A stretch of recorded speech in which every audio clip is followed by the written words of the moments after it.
I don't have a question at this point, but I do have a comment.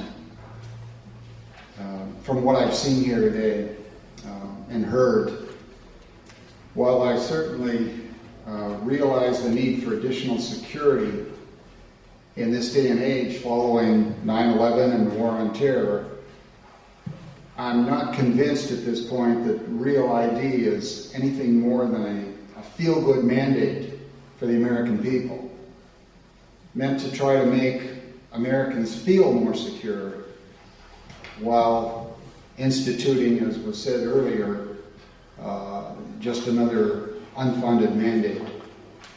So I will continue to oppose the Real ID program.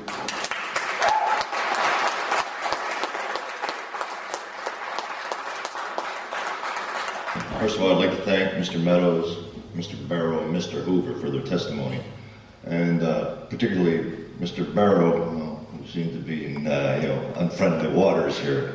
But I want to commend Mr. Barrow for the efforts and the work that he's done. I just have some concerns. In your testimony, I thought it was a rather poignant section here where he said, "Can you list the major weaknesses of our state driving licensing system?" And I think that you're pretty much on target with that.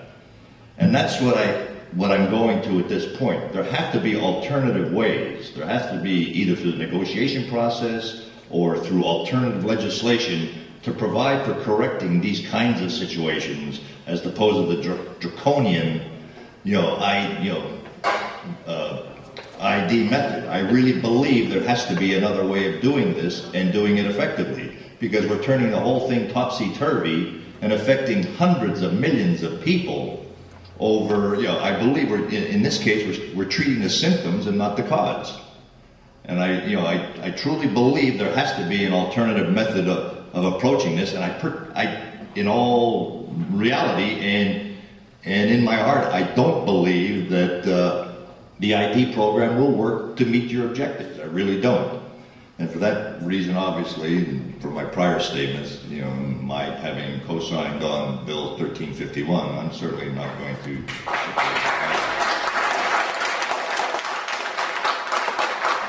I guess I can pretty well echo what the other representatives have said at this point. I absolutely agree with Representative Fabrizio that there are definitely issues that need to be addressed. I think that the states absolutely have the ability to be able to address those issues and to secure our state driver's license in a better manner without necessarily joining in with a complete federal program. I can understand the reasons behind the Real ID Act. Quite frankly, I am a little bit skeptical when we say that it's going to open the door for fraud. Absolutely, anytime our information is out there anywhere, we're open for fraud. But quite frankly, our information is out there everywhere right now. Everywhere. Every doctor's office, hospitals, credit union companies, banks, savings and loans, you name it, they've got it. Great point. And they've always had it. Security of our information is going to continue to be an issue. And no matter what we do, as far as making our Pennsylvania driver's license more secure, I think we can all agree that obviously it's not a one-time change and a one-time fix, and we can move on. Even with our American currency, we see that we have to continually change that currency now to keep that from being counterfeited. And it's really going to be a situation, I think, where we are going to have to implement some type of legislation that will continue to revisit and reinvent driver's licenses as we go. Absolutely, we need to have a secure type of document, I believe. It's the only way that we're ever going to get a handle on any type of illegal aliens or illegal immigrants that are in this country. And I think we can all agree that we need to get a handle on that and really be able to identify who these people are and whether or not they should be here or not. So with that being said, I do believe that I will be supporting 1351. Thank you.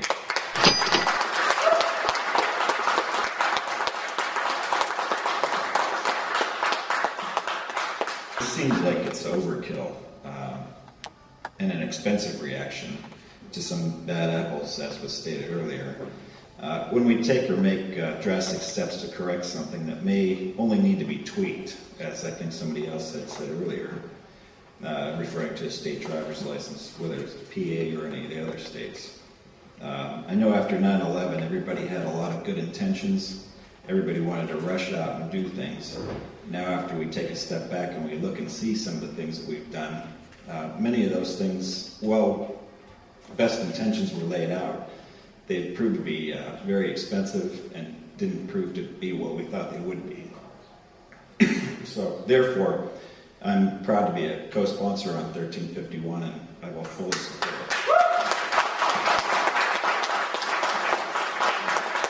I appreciate the people offering testimony today, but I haven't really heard anything that makes me change my mind. And I'm always, pretty hesitant when it looks like the federal government is trying to run over individual rights and state rights. You hear all the time about the federal government, computers getting broken into, at the nuclear lab that they lost a hard drive with a lot of, top secret stuff on it. The Defense Department, they lost some information. I mean, just because the federal government's going to be in charge of something, sometimes it makes it worse, not better. And I think it still comes down to, people that come into the country illegally. The federal government is doing nothing to secure the border. The federal government is doing nothing. When people come here, and even if this passed, they would still do nothing. They're not going to track down people who stay longer than they're supposed to. They're not going to, what they're proposing with the Real ID, it's just a big unfunded mandate that, in my opinion, wouldn't do any good. Thank you.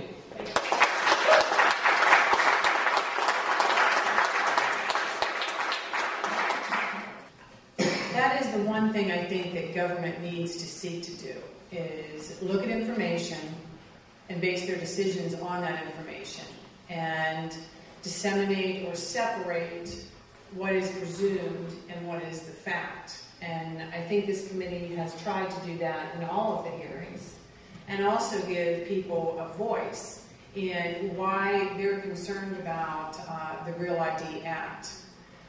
Most certainly, we can't operate on fear.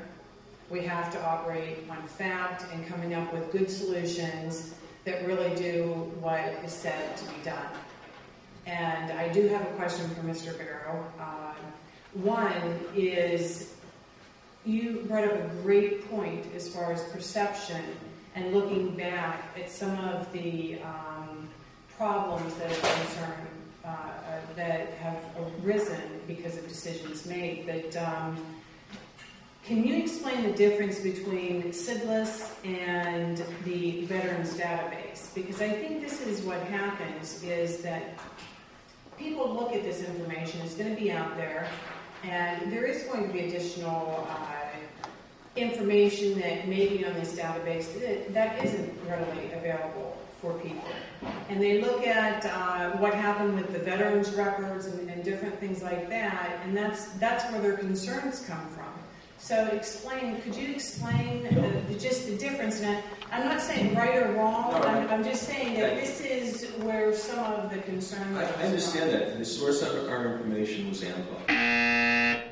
Representative Sam Rohrer, who is the sponsor of House Bill 1351, in his piece of legislation, he also, I believe, dealt with some biometric data and different things like that, which I think is a growing concern. And it's not in the minimum standards. But that piece of legislation deals with some of those concerns that I myself have. I do support House Bill 1351. I think there's a lot of work that needs to be done, and I think that, again, we need to strike a balance of keeping our residents safe, but not changing the way of life and what this country is built on. Thank you.